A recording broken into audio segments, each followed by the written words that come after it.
Hi all, welcome to football arena. ഇത്തവണത്തെ world കപ്പിൽ നിന്നും ബ്രസീലിനെ പുറത്താക്കിയത് ഏർലിംഗ് ഹാലൻഡ് ആണ് എന്ന് പറയേണ്ടി വരും. ബ്രസീലിനെതിരെയുള്ള മത്സരത്തിൽ നോർവേക്ക് വേണ്ടി 2 കിടിലൻ ഗോളുകളാണ് ഹാലൻഡ് നേടിയത്. ഇതോടുകൂടി ബ്രസീലിന് പുറത്തു പോകേണ്ടി വന്നു. ഈ വേൾഡ് കപ്പിൽ 7 ഗോളുകൾ ഏർലിംഗ് ഹാലൻഡ് നേടുകയും ചെയ്തിരുന്നു. ഏതായാലും ഇതുമായി ബന്ധപ്പെട്ട രസകരമായ ഒരു റിപ്പോർട്ട് ഇപ്പോൾ പുറത്തേക്ക് വന്നിട്ടുണ്ട്. അതായത് ബ്രസീലിലെ ഒരു സംസ്ഥാനമാണ് പെർണാംബുക്കോ. അവിടെ ഈ മാസം 49 കുഞ്ഞുങ്ങൾക്കാണ് ഏർലിംഗ് ഹാലൻഡ് എന്ന പേര് വെച്ചിട്ടുള്ളത്. അതായത് പുതിയതായിക്കൊണ്ട് 49 കുഞ്ഞുങ്ങൾക്ക് ഏർലിംഗ് ഹാലൻഡ് എന്ന പേര് നൽകിയിട്ടുണ്ട് എന്ന രസകരമായ ഒരു കണക്കാണ് ഇപ്പോൾ പുറത്തേക്ക് വന്നിട്ടുള്ളത്. ഹാലൻഡിന് ബ്രസീലിൽ ജനപ്രീതി വർദ്ധിക്കുകയാണ് ചെയ്തിട്ടുള്ളത്. ആരാധകരുടെ എണ്ണം വർദ്ധിക്കുകയാണ് ചെയ്തിട്ടുള്ളത്.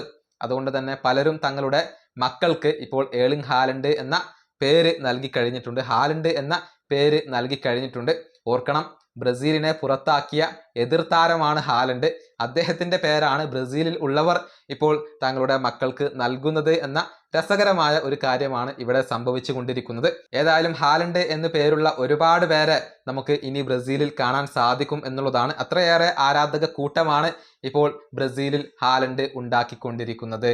ഈ വീഡിയോ അവസാനിപ്പിക്കുന്നു. അടുത്തൊരു വീണ്ടും കാണാം.